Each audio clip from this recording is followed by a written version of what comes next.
आपल्याकडे असं आहे की पेनिट्रेटिव्ह सेक्स तेच म्हणजे सेक्स असं नाही, फोरप्ले आहे ना, म्हणजे बायकांचं इस्त्रीसारखं आहे. इस्त्रीला गरम व्हायला टाइम लागतो, पण नंतर लाईट जरी गेली तरी इस्त्री गरम राहते. वयाचं जितकं गॅप असेल तितकं मुलींना आवडतं आणि मुलांना पण आपल्या वयापेक्षा मोठ्या मुली जास्त आवडतात. फिजिकल इंटिमसीसाठी बऱ्याचदा असं होऊ शकतं की मुलं त्यांच्या वयापेक्षा जास्त वयाच्या स्त्रीला प्रेफरन्स देऊ शकतात आणि मुली जस्ट बिकॉज ऑफ की सेक्युरिटीसाठी, फायनान्शियल असेल किंवा मग मॅच्युरिटीसाठी त्यांच्या वयापेक्षा जास्त वयाच्या पुरुषांना प्रेफरन्स देऊ शकतात. सगळ्यात जास्त डिवोर्सच्या केसेस फाईल होतात त्या फिमेलकडनंच होतात. आतापर्यंत बायका इक्वॅलिटी मागायच्या, आता त्यातल्या काही जणी रिव्हेंजकडे जात आहेत. म्हणजे आधी जे बायकांना तू वांझोटी आहे म्हणून हिनवलं जायचं, तसं आता पुरुषांना तू नामर्द आहेस म्हणून हिनवलं जातं. स्वतःच्या प्रायव्हेट पार्टला जर का 20 नंतर पासून तर 35 पर्यंत लग्न नाहीये आणि आता जर का काही ऑप्शन नाही तर मास्टरबेशन करू शकता ना आठवड्यातनं एखाद्या वेळेस. Use it or lose it, simple rule आहे. वापरात ठेवा तर वापरात राहील, पण योग्य वयामध्ये वापरात ठेवा, वापरात राहील.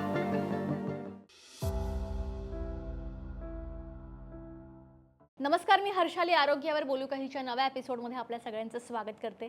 मंडळी, आजच्या या पॉडकास्टमध्ये खरं तर ज्यांचं लग्न झालं आहे, जे काही प्रॉब्लेम फेस करतायत, त्यांच्या शारीरिक संबंधाबद्दल असतील, जे ते कोणासोबत ओपनली बोलू शकत नाहीत, अशा सर्व प्रश्नांची उत्तरं तुम्हाला आज मिळणार आहेत.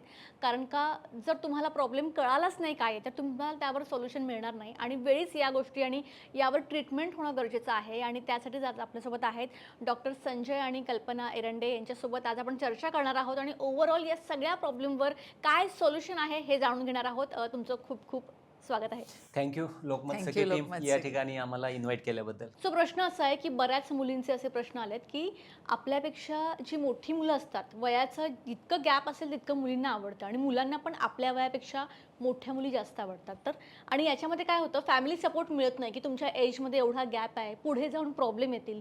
तर पुढे जाऊन खरंच काही प्रॉब्लेम येऊ शकतात का? आणि हे आपल्यापेक्षा वयाने मोठी असणारी जी आवडतात याच्यामागे नेमकं काय रिझन आहे? बेसिकली कसं आहे की इथं मुलांकडचा व्ह्यू आणि मुलींकडचा व्ह्यू हा वेगवेगळा आहे. मुली एक मॅच्युअर पर्सन म्हणून पाहतात त्या पुरुषाकडं, की त्याला सगळं माहिती आहे आणि तो सेक्युअर पण आहे, कारण तो चांगलं कमावतोय. तो त्यांच्यापेक्षा समजा 10 वर्षांनी मोठा आहे. तर म्हणून मुली हा विचार ठेवतात, की तो मला खुश ठेवेल, मला सुखी ठेवेल. म्हणजे त्यांचा इकॉनॉमिकली पण त्याच्यामध्ये एक माइंडमध्ये विचार आहे, की मी सुरक्षित राहू शकते. आणि मुलांच्या बाबतीत असं आहे, की ते मगाशी जसं म्हटलं, की ते काय विचार करतात ना, की माझी जी पार्टनर आहे, ती मला फिजिकली इंटिमसीमध्ये सुख देणारी असावी. मग त्यांच्या डोक्यामध्ये असं येतं, की ती जी समोरची अनुभवी व्यक्ती आहे, तिच्याबरोबर मी जास्त एक्सप्लोअर करू शकतो, कारण तिला ते माहिती आहे, की ते कसं करायचंय. आणि म्हणून फिजिकल इंटिमसीसाठी बऱ्याचदा असं होऊ शकतं, की मुलं त्यांच्या वयापेक्षा जास्त वयाच्या स्त्रीला प्रेफरन्स देऊ शकतात आणि मुली जस्ट बिकॉज ऑफ की सेक्युरिटीसाठी, फायनान्शियल असेल किंवा मग मॅच्युरिटीसाठी त्यांच्या वयापेक्षा जास्त वयाच्या पुरुषांना प्रेफरन्स देऊ शकतात. पण हे एक आपण असं समजू सध्याच्या काळात, की हे मिथ पण राहू शकतं. का? कारण बऱ्याचदा आम्ही हे ऑब्झर्व्ह करतो प्रॅक्टिसमध्ये, की एकतर सेम वय किंवा 2 ते 3 वर्षाचा गॅप असणं, ह्याच्यामधली होणारी रिलेशनशिप हे जास्त दिसतात तसं पाहायला गेलं तर. का? कारण ते ज्या सराउंडिंगमध्ये राहतात ते सेम असते.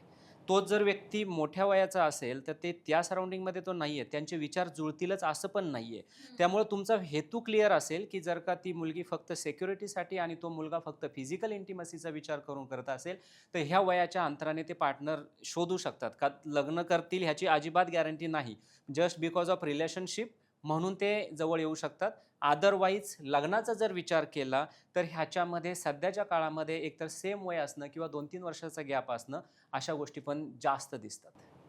आणि ह्याच्यामध्ये असं पण असतं की पुरुषांचं जे आहे ना सेक्शुअल लाईफ हे थोडंसं लेंदी असतं, कारण पुरुषांना डायरेक्टली मेनोपॉज सारखा फुल स्टॉप नसतो ना, अँड्रोपॉज होतो, टेस्टोस्टेरॉन लेवल कमी होत जातात, पण ते कम्प्लिटली स्टॉप नाही होत.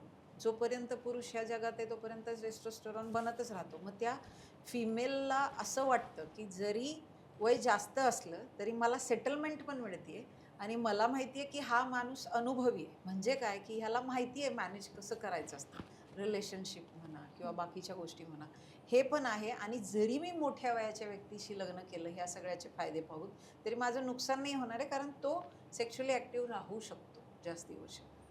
पण असं लग्न करायच्या बाबतीत जर म्हटलं पुरुषांकडनं, तर मी उलट असं म्हणेल, हे सोडून द्या की त्याला एक टाइमपास करायचा आहे किंवा त्याला एक्सप्लोअर करायचं आहे इंटिमसीसाठी, तो त्याच्यापेक्षा मोठ्या वयाच्या स्त्रीशी म्हणजे रिलेशनशिपमध्ये जाऊ शकतो. पण लग्न करायचा जर विचार केला तर मोस्ट ऑफ द मेल हा नंतर विचार ठेवतात की माझ्या पार्टनरचं वय माझ्यापेक्षा खूप कमी असावं, जेणेकरून मी नंतरच्या आयुष्यामध्ये, म्हणजे बायकांना जसं पिरियड्स बंद होतात, मेनोपॉज येतो वयाच्या 50च्या आसपास, तर बायकांच्या इच्छा कमी होतात, वजानल ड्रायनेस पण असतो. तसं पुरुषांचं नाही ना. पुरुष जोपर्यंत ह्या जगात आहे तोपर्यंत त्यांचा टेस्टोस्टेरॉन बनणं आणि स्पर्म बनणं चालू असतं.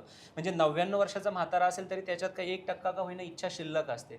आणि जगामध्ये अशा कितीतरी सारे कंट्री आहेत की जिथं 80 वर्षाचा म्हातारा पण 20 वर्षाच्या मुलीशी लग्न करतो. तर त्याच्यामुळं हा जो गॅप आहे आपल्याकडं, पूर्वी जास्त असायचा की 20-20 वर्षाचा गॅप असायचा हजबंड आणि वाईफमध्ये. मोस्ट ऑफ द आपल्याकडे हे पद्धत आहे की मुलीचं वय लग्नाच्या वेळेस मुलापेक्षा कमीच असावं. हे तर फॅक्ट आहे. मग त्यावेळेला त्यांना होणारी मुलं किंवा फर्टिलिटी ह्या सगळ्यांचा विचार केला तर जर स्त्रीचं वय कमी असेल थोडंसं, तर त्यांचं इंटिमसी लाईफ अजून जास्त दिवस चालू शकतं. म्हणजे तो पुरुष 60-70 वर्षाचा असेल आणि ती जर का 50-60 वर्षाची असेल तर ते मॅच होते, काही इश्यू नाही आहे.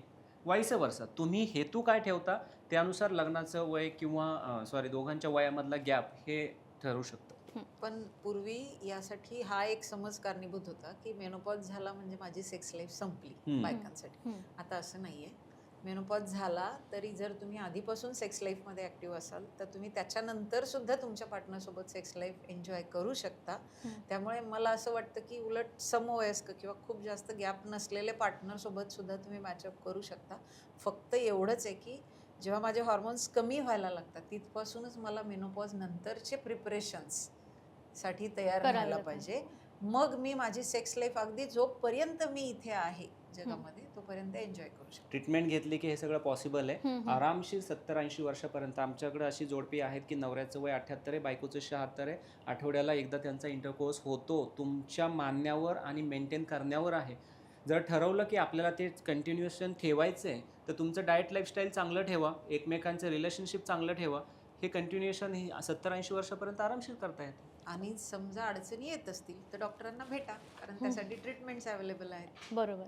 सो आजकाल मुलांचं लग्न घेताना टेन्शन दिवसेंदिवस वाढत चाललंय, कारण का बरेच अशा केसेस बघितल्या जातात की लग्न केल्यानंतर 1 वर्षात डिवोर्स मागितला जातो, नंतर पैसे मागितले जातात आणि ते करून ती मुलगी तिथे थांबत नाही, अजून 2-3 जणांसोबत सुद्धा हेच होतं. सो आजकाल हे जे काही प्रकार घडत आहेत त्याबद्दल तुमचं काय मत आहे?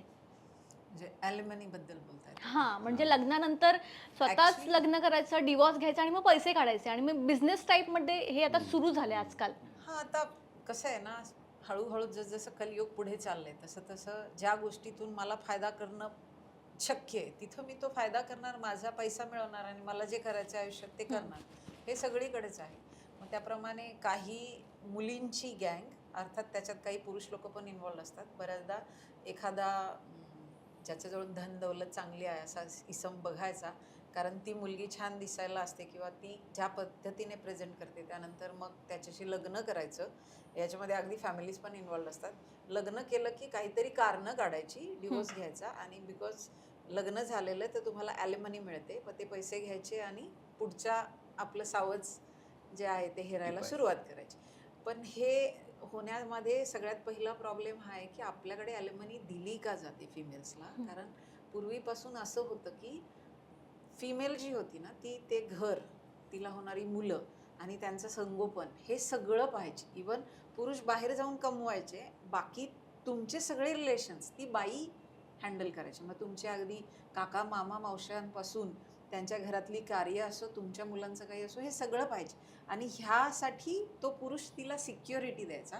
म्हणून ही तजवीज आहे आपल्याकडे की पुरुष तिच्यासाठी कम्प्लीट प्रोव्हायडर म्हणून. आणि मग ह्या गोष्टी माहिती आहेत ज्यांना, ज्यांनी आता मला कळतंय, मी शिकली आहे, मला हे कळतंय की जर मी असं केलं तर मला ते ॲलिमनी मिळणार आणि ती डायरेक्ट माझी इन्कम आहे ना. म्हणजे माझ्यासाठी लग्न हा एक धंदा झालाय आणि मग मी त्यातनं ते किती चुकीचं आहे, मुलांना किती पण यासाठी ह्याचा सफर. टक्का खूप कमी आहे ना. हे तुम्ही प्रत्येक वेळी प्रत्येक मुलीला पण नाही लावायला पाहिजे. पण मग डाटा जर पाहिला तर ॲज ए पुरुष म्हणून मला कधी कधी त्या समोरच्या पुरुषाची कीव येते की डाटामध्ये मेन्शन आहे की सगळ्यात जास्त डिवोर्सच्या केसेस फाईल होतात त्या फिमेलकडनंच होतात.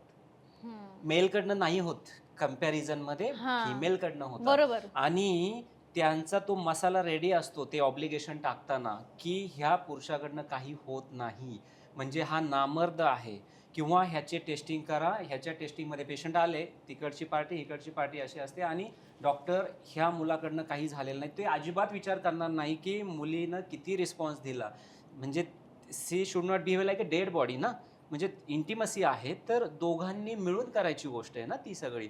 पण ॲक्च्युली ती फिमेल जी आहे ना ती काही करत नाही, फक्त म्हणते की सगळं ह्याने करायचं आहे, आणि त्याला जर तिच्यामध्ये कुठं इमोशनच दिसत नाही आहेत तर प्रत्येक वेळी ब्लेम ह्याच्यावरती टाकण्यात पॉईंटच नाही आहे ना.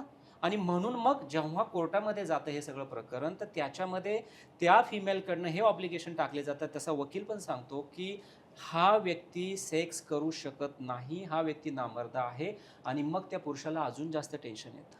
मग समाजामध्ये जर ह्या गोष्टी अशा सगळ्या व्हायला लागल्या तर मग पुरुषांनी लग्न करायच्या वेळेस, म्हणजे जे मी म्हणतो की ॲक्च्युली पुरुष घाबरायला लागलेत की डॉक्टर मी लग्न करू की नको करू. आणि म्हणून अशा खोट्या केसेस ज्या आहेत, म्हणजे एक समाज म्हणून आपण जेव्हा विचार करतो, ॲक्च्युली असं नाही व्हायला पाहिजे. किंवा हा ॲल्युमनी, मॅडमने सांगितलं की जर का समोरची व्यक्ती जी आहे ती कॅपेबल आहे, ती अर्न करते, सेल्फ अर्निंग आहे, आणि तुम्ही बिझनेस म्हणून फक्त ॲल्युमनीचा जर विचार करत असाल तर टोटली रॉंग आहे. पण ह्याच्यामध्ये अजून पण एक पॉइंट आहे की ॲक्च्युली जशा तुमच्या काही अपेक्षा वाढतात ते फिमेलच्या पण काही अपेक्षा असतात, आणि मी जर कमवत असेल आणि माझ्या त्या अपेक्षा पूर्ण होत नसतील तर मला पण ते मागण्याचा अधिकार असतो ना. म्हणजे कधी काळी पुरुष, बाईचा दोष नसताना, तिच्यात कदाचित प्रॉब्लेम नसताना तिला बाळ होत नाही म्हणून तिला वांजोटी म्हणून टॉर्चर करायचे, अख्खीची अख्खी फॅमिली, अख्खी सोसायटी तिला टॉर्चर करायची. हे सगळं बायकांनी कधी काळी सहन केलेलं आहे. And somehow it is now transferring to male gender. म्हणजे आतापर्यंत बायका इक्वॅलिटी मागायच्या, आता त्यातल्या काही जणी रिव्हेंजकडे जात आहेत, पुरुषांकडून रिव्हेंज घेत आहेत, आणि कुठेतरी तो रिव्हेंज ह्याच्यामध्ये ट्रान्सफर होत आहे. म्हणजे आधी जे बायकांना तू वांझोटी आहे म्हणून हिनवलं जायचं, तसं आता पुरुषांना तू नामर्द आहेस म्हणून हिनवलं जातं. म्हणजे ह्या गोष्टी त्या पद्धतीने पण चेंज होतात, समाज या पद्धतीने पण बदलतोय, आणि म्हणून पण ह्या गोष्टी घडत आहेत. आणि त्याला कारण मी स्वतंत्र झाली आहे, मला ह्या गोष्टींचा विचार करता येतो. मला जर इक्वॅलिटी मिळत नसेल तर मी माझा शेअर घेणार आणि बाजूला होणार. म्हणजे प्रत्येक वेळी काय तुम्हाला ॲलिमनी मागणारी बाई फक्त तुमच्याकडून पैसे काढून स्वतःचं आयुष्य सेट करायला आलेली नसते. ती स्वतः पण ह्याच उद्देशाने आलेली की मला संसार करायचा आहे, पण माझ्याही काही अपेक्षा आहेत त्या पूर्ण होत नाहीत, मग मी बाजूला होणार आणि मी देणार. आणि असं कुठं म्हटलंय की जे आता कोर्टात केस झाली, ॲल्युमिनी फिक्स झाली, सगळ्या बायकांना ॲल्युमिनीचे सगळे पैसे मिळतात असं काही नाहीये. त्यांना कैक वर्ष ते पैसे मिळण्यासाठी अजूनही रडावं लागतं, अजूनही मुलांच्या हक्कासाठी भांडावं लागतं. मोठमोठ्या केसेस आहेत आपल्या समोर, अगदी मोठमोठ्या राजकारण्यांचे, की त्यांना केस करून ते सगळे हक्क मिळवावे लागतात. मग म्हणून पण ह्या गोष्टी होतात. सो नेक्स्ट प्रश्न एका मुलाचा आहे. त्याचं असं मत आहे की माझ्या गर्लफ्रेंडनी मला धोका दिला, मी तो सहन करू शकलो नाही, म्हणून मी रागाच्या भरात लग्न केलं, पण आता त्या लग्नामध्ये पण मी खुश नाही आहे. आमची सतत भांडणं होतात आणि हा रागाच्या भरात घेतलेला माझा डिसिजन आहे. तर यातून मी आता कसा मार्ग काढू? मी माझ्या लाईफमध्ये खुशच नाही आहे, माझ्या वाईफसोबत माझं पटत नाही आणि त्या डिवोर्सपर्यंत आलेला आहे. यावर मला सोल्युशन सांगा. तर ॲक्च्युली 3 प्रकारचे लग्न आहेत, arrange marriage, love marriage, revenge marriage. Revenge हा, मॅरेज. तर हे आता त्याचा जो आहे म्हणजे एक्झाम्पल ते रिव्हेंज मॅरेजचे. तुमचा हेतूच चांगला नाहीये तर तुम्ही त्यात सक्सेस कसे होणार आहे त्या लग्नामध्ये? म्हणजे ती बिचारी तिसरी जी कोणी आली आहे त्याच्या आयुष्यामध्ये, तिचा काडी मात्रही त्याच्याशी, त्या प्रकरणाशी काही संबंध नाहीये. म्हणजे काय की ह्याचं जिच्याबरोबर ब्रेकअप झालं, ज्या मुलीनं कदाचित म्हणजे काही रिलेशनशिप नंतर त्याला नकार दिला, पण ते त्याला टोचलं की मी काही कॅपेबल नव्हतो का? मी तर होतोच, पण तरी तुझ्या घरच्यांनी म्हणा किंवा तू म्हणा किंवा XYZ काय रिझन असतील मला माहिती नाहीये, पण ते ब्रेकअप झालं, पण मी नाहीये तो कमकुवत, आणि मी आहे हे मी सिद्ध करून दाखवतो. आणि फक्त तो सिद्ध करण्यासाठी धडपडत असतो की मी पण तुझ्यापेक्षा सुंदर मुलगी, मी पण तुझ्यापेक्षा चांगली मुलगी बायको म्हणून करून दाखवू शकतो. आणि मग त्याच्या आयुष्यात येते ती तिसरी मुलगी, जिचा काडी मात्र संबंध नाही. तो लग्न करतो त्यावेळेस त्याला ते त्यावेळेस तात्पुरतं समाधान होतं तिला तिला दाखवण्यासाठी पहिलीला की मी बघ करून दाखवलं. पण आता परिस्थिती वेगळी आहे. त्याला जे पाहिजे होतं ते त्यावेळेस मिळालं. पुढचं काय? का? कारण तिच्या बरोबर जो कनेक्शन होतं त्याला ती आवडलेली होती. ही आवडलेली असेल नसेल ही फक्त रिव्हेंजसाठी होती. आणि मग मात्र जेव्हा जेव्हा जवळ जातो तेव्हा तिच्या जवळ गेल्यानंतर त्याला जो फील यायला पाहिजे तिच्याबद्दल तो नाहीच आहे. ते मिसिंग आहे. ही लग्न टिकणारच नाहीये. म्हणून मला हे सांगायचंय की तुम्ही जेव्हा रिलेशनशिपमध्ये जाताय तुमचा हेतू स्वच्छ पाहिजे. बरोबर. तुमच्या डोक्यामध्ये चाललंय एक, तुम्ही करताय एक, त्यातून निष्पन्न काय होणार आहे? ना तुम्हाला तिच्याबद्दल फिजिकल अट्रॅक्शन आहे, ना तुम्हाला सायकोलॉजिकल अट्रॅक्शन आहे. आणि ती बिचारी तिथं आली, तुम्ही उलट ह्या लग्नामध्ये तिचं आयुष्य उद्ध्वस्त केलंय. बरोबर. म्हणून अशा गोष्टी करू नयेत. तर राहिला प्रश्न, ह्याच्यावर सोल्युशन काय? लग्न तर झालंय, टिकवायचं तर आहे, ही म्युच्युअल अंडरस्टँडिंग आहे ना. तर मध्यम मार्ग वापरा ना, की ठीक आहे तुम्हाला काही मेमरीज असतील तुमच्या माइंडमध्ये तिच्याबद्दल की मी पहिली जी माझी पार्टनर होती तिच्याबद्दल मला असं वाटायचं तसं. ठीक आहे, मिस करायला एक दिवसात तर तुम्ही विसरणार नाहीये. काही दिवस जातील त्याच्यामध्ये, वेळ तर सगळ्याला उत्तर असतं ना. तर त्या दृष्टिकोनातून तुम्ही तुमच्या पार्टनरला क्वालिटी टाइम पहिला द्यायला सुरुवात करा. ती ऍटलिस्ट तेवढी तर अपेक्षा ठेवू शकते की तुम्ही शॉपिंगला जाणं, तुम्ही मूवीला जाणं, तुम्ही गार्डनमध्ये थोडा वेळ बसणं, थोडा हातात हात पकडून बसणं. प्रत्येक वेळी काय संसाराच्या गप्पा मारायच्या नसतात ना. हळूहळू तिच्याबद्दलची अटॅचमेंट वाढेल. मग हळूहळू इंटिमसीमध्ये जा. मग तुमचं सेक्शुअल रिलेशनशिप आणि तुमचे मेंटली तिच्याबद्दलचे अट्रॅक्शन अजून वाढायला लागेल. पण हे एका दिवसात होणार नाही. तुम्ही जसा एका दिवसात, मी म्हणेल एका दिवसात लग्न केलं सपोज रिव्हेंज मॅरेज, पण तुमचं तिच्याबरोबर नातं जुळायला कदाचित वर्ष लागेल. It takes some days to month. आणि मग त्याच्यामध्ये हळूहळू तुम्हाला इंटिमसी झाली, तुमचं सेक्शुअल रिलेशनशिप डेव्हलप झालं, ऑटोमॅटिकली तिच्याबद्दल इंटरेस्ट वाढणार आहे. आणि दुसऱ्या डोक्यामध्ये हे ठेवू शकतं ना की पहिलीनं सोडलेला आहे तर तिला विसरायचंच आहे ना. मग जसं रिव्हेंज मॅरेज केलं तसं हा पण हेतू सरळ ठेवा ना की मी बघ रिलेशनशिप पण टिकून दाखवेल. मग टिकेल ना रिलेशनशिप. तुम्ही ही जिद्द ठेवा, काही प्रॉब्लेम नाही ह्याच्यामध्ये. तुमच्या अशा पार्टनर बरोबर पहिली फ्रेंडशिप करा. आणि जेव्हा फ्रेंडशिप गडद होत जाते ना, ते कनेक्शन आपोआप काही दिवसात डेव्हलप होऊ शकतं. हो, मैत्री जिथे घट्ट असते ते नातं कधी नाही. पण मग म्हणजे कदाचित तुम्ही तशा पद्धतीने एकमेकांवर प्रेम नाही करणार, पण तुमच्यातलं नातं इतकं स्ट्रॉंग असेल की अल्टिमेटली इंटिमसी पण त्यात येईल, होणाऱ्या बाळाचेही इश्यूज नाही राहणार. म्हणजे ठीक आहे, तुम्ही आधी जेव्हा केलं तेव्हा तुमच्या डोक्यात रिव्हेंज होता, पण आज आता ती व्यक्ती माझी झालीये, पहिलं हे ऍक्सेप्ट करा. मी निवडलंय ना, मी ऍक्सेप्ट करायला पाहिजे ना. त्यात त्या व्यक्तीचा दोष नाहीये. Be friend with her. सांगा हवं तर की मला थोडासा वेळ लागेल, आपण आधी फ्रेंड बनूया आणि एक्सप्लोर करा एकमेकाला. तिच्यातल्या काही गोष्टी नक्कीच आवडतील ना. तुम्ही जर फक्त कायम अरे ती अशी होती याचा विचार करत बसला तर समोरच्यातले चांगले गुण दिसणारच नाही. बरोबर. फ्रेंडशिप करा, जाणून घ्या एकमेकांना, ऍक्च्युली डेट करा लग्न झाल्यानंतर, आणि मग हळूहळू तो अँगल येत गेला की पुढच्या गोष्टी आपोआप घडतील. आणि एक चॅप्टर क्लोज झाल्याशिवाय दुसरा सुरूच नाही होऊ शकत. आणि तो चॅप्टर क्लोज करायलाच पाहिजे. ती केस करायलाच पाहिजे. आता सुप्रीम कोर्टाची केस होती. ती जी मुलगी आहे तो रिलेशनशिप मध्ये ज्याच्या बरोबर होती त्या बिचाराचं चांगलं झालं, त्याला गव्हर्नमेंट सेक्टरमध्ये एक छानशी ऑफिसर म्हणून नोकरी मिळाली. तर तिनं त्याच्यावरती केस अशी टाकली होती की ह्याचं कॅरेक्टर चांगलं नाहीये, he should be in moral in character, जे सर्टिफिकेट असतं त्याच्यावरतीच तिनं क्लेम टाकला की कसं कॅरेक्टर ह्याचं चांगलं असू शकतं, कारण ह्याने माझ्याबरोबर जे रिलेशनशिप ठेवलं ते जबरदस्तीने ठेवलं आणि त्यावेळेला त्याचं जे काही माझ्याबरोबर नातं होतं त्याने माझा वापर केला आणि आता तो जेव्हा ऑफिसर तिथं बनलाय तर त्याचं कॅरेक्टर चांगलं नाहीये आणि म्हणून त्याच्या विरोधी केस टाकली. तर हे प्रकरण सुप्रीम कोर्टात गेलं. कन्सेन्शुअल सेक्स होता, दोघांच्या संमतीनं सेक्स होता ना तो. त्याच्यामध्ये हिनं जी नंतरची केस तिनं विसरायला पाहिजे होतं ना ते जे नातं आहे ते. जसं आता आपण म्हणतो की रिव्हेंज मॅरेज, तुम्ही दुसऱ्या नात्यामध्ये गेलाय, स्पष्ट सांगतो ते नातं विसरायला पाहिजे. कोर्टाने सरळ त्या ठिकाणी हे म्हणजे अधोरेखित केलं की त्या प्रकरणाचा ह्याच्या कॅरेक्टरशी संबंध नाही. इट वॉज अ कन्सेक्शनल, संमतीनं झालेलं होतं ते. आणि म्हणून लग्नाच्या आधी जर का तुम्ही रिव्हेंजचा विचार करताय, जे झालेलं असतं ते संमतीनंच झालेलं असतं ना, त्याशिवाय तर तुम्ही रिलेशनशिपमध्ये आलेलं नसतं. नाहीतर मग त्याला आपण रेप म्हणू. बरोबर आहे ना. आणि इतके दिवस कोणी रेप तर म्हणजे तो विषयच नाही आहे तिथं काही. तर म्हणून लग्नानंतर ह्या रिव्हेंजच्या गोष्टी विसरायच्या असतात. जो पार्टनर आपल्या समोर आहे त्याच्याच रिलेशनशिप बिल्ड करा. सो पुढचा प्रश्न आहे की आता मास्टरबेशनबद्दल सगळे उघडपणे बोलतात, पण काही जण म्हणतात की ते पूर्णपणे सेफ आहे, काही जण म्हणतात करू नका. तर मग नेमकं सत्य काय आहे असा प्रश्न आहे. आपल्याकडं ना दोन्ही टोकाच्या गोष्टी आहेत. एक बाजू सांगते की बिलकुल मास्टरबेशन नाही करायचं, ते पाप आहे, तुम्ही ब्रह्मचर्य पालनच करायला पाहिजे, तुम्ही मास्टरबेशन नाहीच करायचं. आणि दुसरी बाजू सांगते किती पण मास्टरबेशन करा, काहीच प्रॉब्लेम नाही आहे. दोन्ही गोष्टी रॉंग आहेत. ब्रह्मचर्याच्या बाबतीत जर बोलायचं झालं तर एक ठराविक वय आहे, तिथपर्यंत तुम्ही ब्रह्मचर्य पालन नक्कीच करायला पाहिजे असं मलाही वाटतं. की कोवळ्या वयातली मुलं आहेत आणि वयात येतात, एक साधारणतः 14व्या वर्षी प्युबर्टी कंप्लीट होते. आणि आजकाल तर अर्ली प्युबर्टी पण आहे, थोडंसं लवकर पण कंप्लीट होते 13व्या वर्षी 12व्या वर्षी. तर त्या मुलांना कंटेंट अवेलेबल आहे ना मार्केटमध्ये, ऑनलाईन त्या ठिकाणी पॉर्नोग्राफी कंटेंट अवेलेबल आहे, प्रत्येकाच्या हातात स्मार्टफोन आहे. त्याला तो फील होतो की मला काहीतरी करायचं आहे, मला काहीतरी वाटतंय, पण मी सेक्स नाही करू शकत आहे. तर तो एक्सप्लोर होतो त्या कंटेंटमुळं आणि त्याची इच्छा जी होते ती परावर्तित होते मास्टरबेशनमध्ये.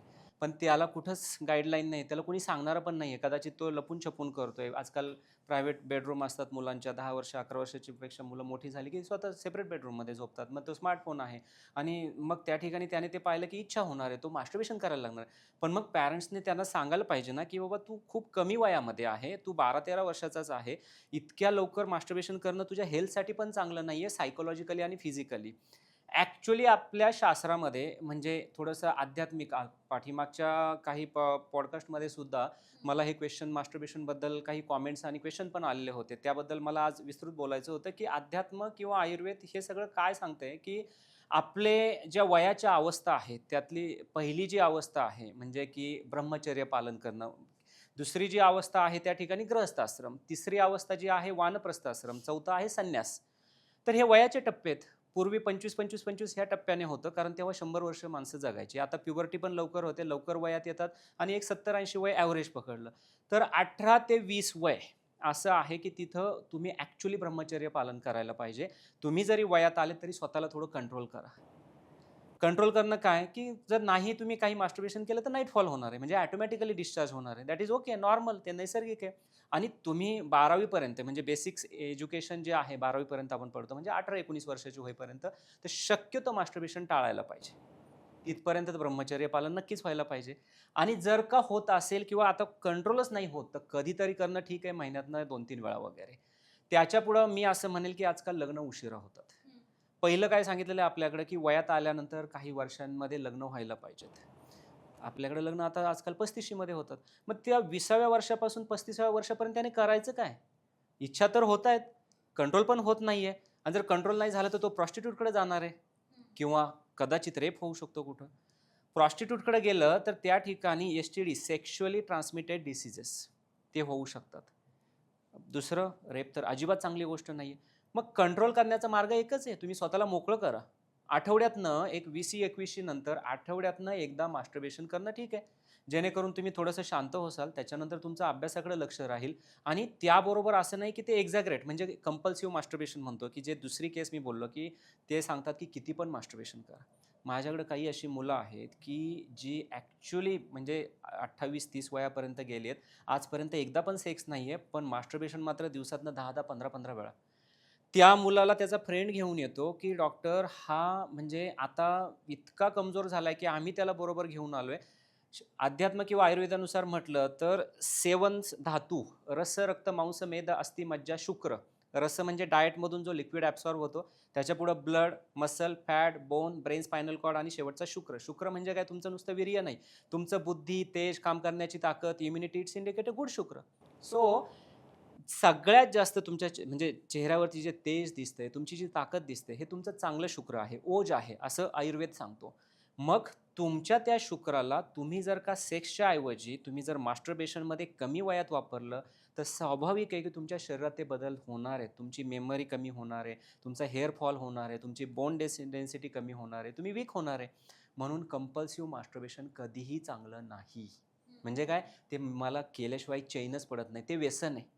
मग त्याने कंटिन्युअसली त्या डोपॅमिनसाठी, त्या आवडीसाठी तुम्ही करत राहता रिपीटेडली, आणि नंतर असं होतं की ते केल्याशिवाय आता झोपच लागत नाही, म्हणजे हे ॲडिक्शन झालं. तर हे नको आहे. तुम्ही त्याला कंट्रोल करायचं. तुमच्या हॉबीज आहेत, तुमचं एज्युकेशन आहे, करिअर आहे, तुम्ही त्याच्यामध्ये लक्ष घाला ना. आणि जर का तुम्हाला असं काही वाटत असेल की आता मला ते कंट्रोल नाही होते, डॉक्टरांना येऊन भेटू शकता. पण घाबरून जायचं गरज नाही. काही चॅनलवरती असं दाखवलं जातं की इतकं ब्रह्मचर्य पालन करायला पाहिजे, बिलकुल मास्टरबेशन नाही करायला पाहिजे, त्यामुळं तुम्ही आता एकदम कमजोर होसाल, हे ते सगळं तो घाबरून जातो. सुसाईडपर्यंत ही मुलं जातात. मला त्या मुलांना हे सांगणं आहे की बिलकुल असं काही घाबरून जाऊ नका. ह्यासाठी सगळ्या ट्रीटमेंट अवेलेबल आहेत, आणि त्यासाठी जे काही काउन्सेलिंग लागतं ते केलं, कदाचित पॅरेंट्सने थोडं केलं, तर ही गोष्ट सुसाईडपर्यंतच्या अशा गोष्टी जाणार नाही आहेत. त्यामुळं अति मास्टरबेशन आणि अजिबात मास्टरबेशन, म्हणजे आता उदाहरण देतो की UPSC MPSC करणारी मुलं आहेत, ह्यांचं वय 30-35 पर्यंत पण जातं.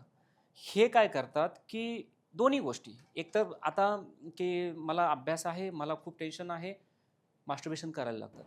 इतकं सारं मास्टरबेशन करतात की नंतर असं होतं की त्यांच्या शरीरामध्ये विकनेस पण येतोय, आणि त्यांचं अजून करिअर पण कंप्लीट नाही आहे. उद्या लग्न करू की नको असं होऊन जातं. का? कारण मी फक्त मास्टरबेशन केलं, मी कधी सेक्स नाही केलेलं.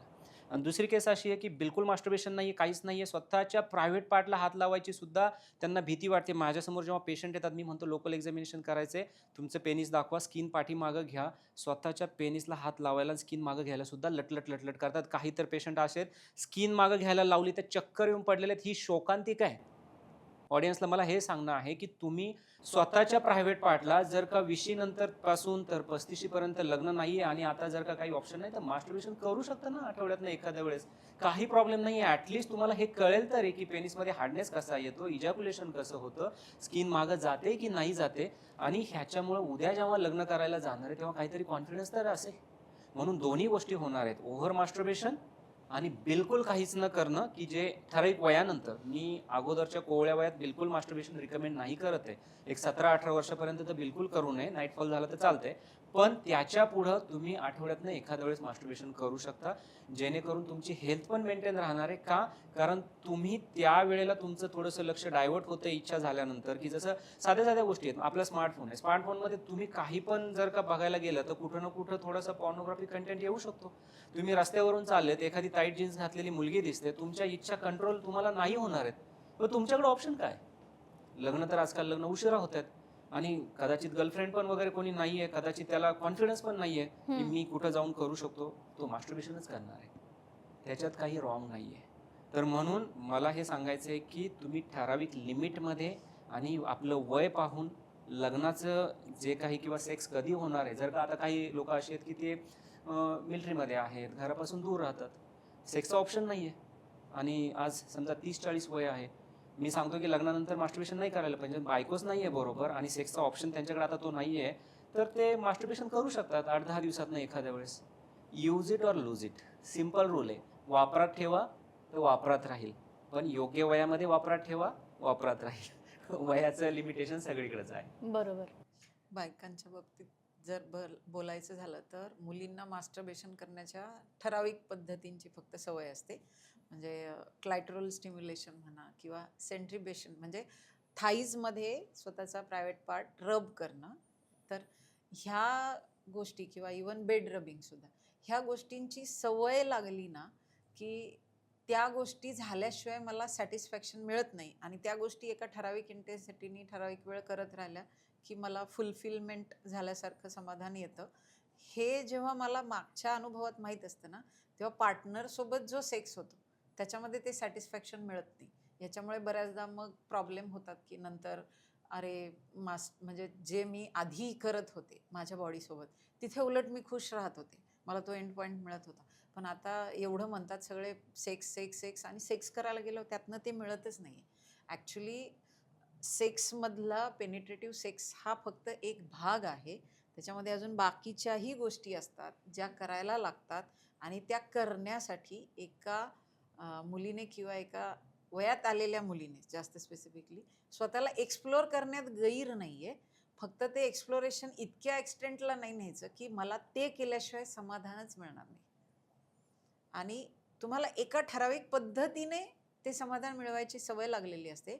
नंतर असं पण होतं की ते केल्यानं पण समाधान मिळत नाही, कारण मी जर रोज तुमच्या आवडीची भाजी तुम्हाला खायला घातली तर 8 दिवसांनी का होईना तुम्ही कंटाळणार आहे ना. मग एक फेज येणार आहे जिथे मी हे जे करते ह्यानं पण मला समाधान मिळत नाही. आणि माझ्या डोक्यात जर हे असेल की मी हे केल्यावर मला ऑर्गॅझम मिळालाच पाहिजे तर प्रॉब्लेम होणार आहे. मग ते केल्यानं पण मिळत नाहीये, पार्टनर सोबत सेक्स करते तेव्हाही मिळत नाहीये, मग मला फार तडफड झाल्यासारखी होते. तर ही तडफड जर थांबवायची असेल तर आपल्या पार्टनरशी मोकळेपणाने बोलणं, त्याला मी असं काही करत होते आणि त्यानं मला समाधान मिळत होतं, प्लस हे सोडूनही ऑप्शन्स आहेत की ज्यानं बायकांना समाधान मिळू शकतं, ते एक्सप्लोअर करणं पार्टनर सेक्समध्ये आणि त्यावेळी स्वतःवर ऑर्गॅझम मिळवण्याचं दडपण न ठेवणं.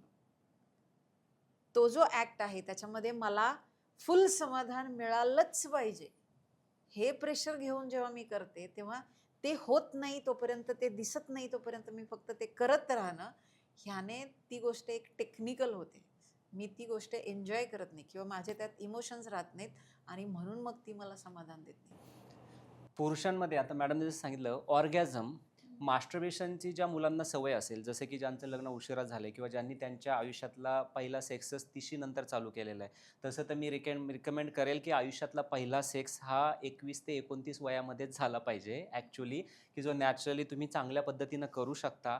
पण जर का त्या मुलाने त्या हाताची सवय किंवा दुसरं आपण म्हणतो की म्हणजे बेड रबिंग जे आहे ते प्रोन मास्टर्बेशन, हाताने करणं जे आहे ते मास्टर्बेशन किंवा प्रोन मास्टर्बेशन, बेड रबिंग, तर त्यांना त्या गोष्टीची सवय लागते ना इतके वर्ष. आता एखाद्याने 20व्या वर्षी चालू केलंय आणि 35व्या वर्षापर्यंत तो मास्टर्बेशनच करतोय, त्याला जो highest peak level of satisfaction मिळणार आहे ते त्या हाताचे जर्क देणं किंवा त्या बेड रबिंग करण्यानेच येते ना.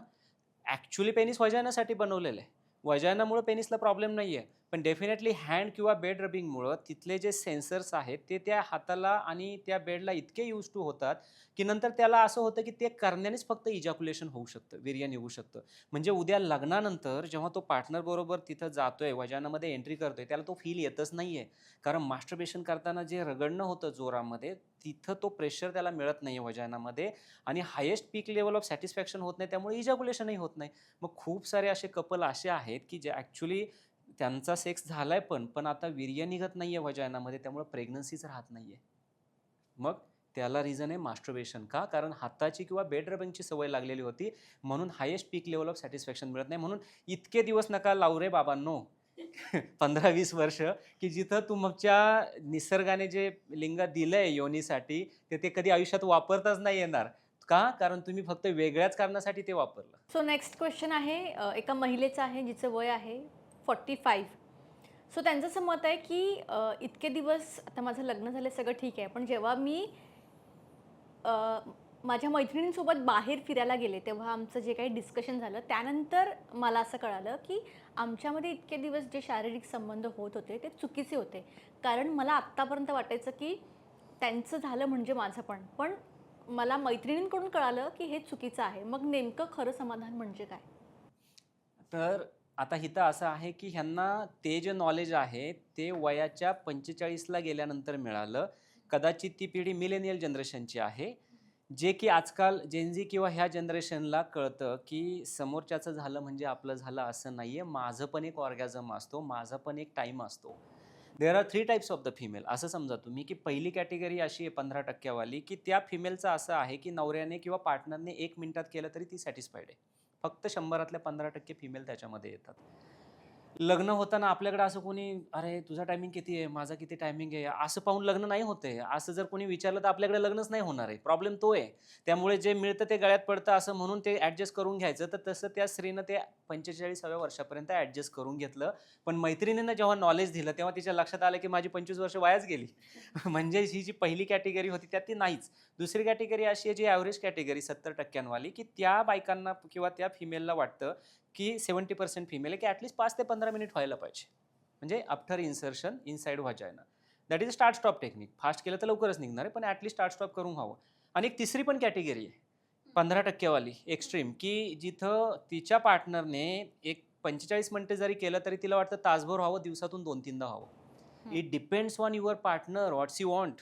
मग ही जी फिमेल होती तिला तिचं आत्तापर्यंत कधी जाणवलंच नाही की नवरा करतोय त्याचं वीर्य निघालं. ती आत्तापर्यंत असं समजत होती की त्याचं निघालं म्हणजे माझं झालं. स्वाभाविक आहे तिला त्याचा कधी आनंदच नाही मिळाला. मग काही पुरुष हे लवकर वीर्य बाहेर काढतात. ह्याला आपण म्हणतो प्री मॅच्युअर इजॅक्युलेशन किंवा अर्ली इजॅक्युलेशन. एक मॉमेडियन कपल होतं, फिमेल होती. ती डायलॉग तिनं मारला जातं, म्हणजे जेव्हा सांगायला येते ते डायरेक्ट नाही सांगत, सर ह्यांचं लवकर निघतंय किंवा ह्यांचं स्टॅमिना कमी असं. तर तिनं सांगितलं की सर जी ये तो समुंदर में तो नहा के चले गए लेकिन लहरें तो प्यासी रह गई. सो त्यांचं तर झालं, न्हाऊन न्हाऊन झालं, पण माझ्या ज्या लहरी आहेत त्या ते तर प्यासे म्हणजे satisfactionच नाही आहे. माझी भागलीच नाही हो. तर तिला हे सांगायचं होतं की त्याने त्याचं लवकर उरकलं, तर तसा हा प्रकार आहे की 1 मिनिटामध्ये झालं. तर हे जे शीघ्रपतन आहे, हे शीघ्रपतन तुमचा पार्टनर, आता ती ज्या मी 3 कॅटेगरी सांगितल्या, तुमचा पार्टनर तुम्हाला कुठला भेटलेला आहे हे जेव्हा तुम्ही एक्सप्लोर करता तेव्हा कळणार आहे ना. बाहेरच्या कंट्रीजमध्ये लग्नाच्या अगोदर सेक्स होतो. मग 95% लग्न तशीच होतात की ज्यांना त्यांचा सेक्स आवडतो. आपल्याकडे 90% लग्न तर म्हटलं अरेंज मॅरेज पकडा, 10% वगैरे समजा लव्ह मॅरेज होतात. तर कळणारच नाहीये ना की सपोज पार्टनरचा काय टायमिंग आहे आणि काय. आता शेवटी मिळाले तर एकमेकांना ॲडजस्ट करायला पाहिजे. ज्या ज्या फिमेलला वाटतं की ह्यांचं 1 मिनिटात पण चालतंय आणि त्याला वाटतं की नाही जरा 5-10 मिनिटं व्हायला पाहिजे, तर तिनं थोडंसं ॲडजस्ट करायला पाहिजे त्याच्या टायमिंगसाठी.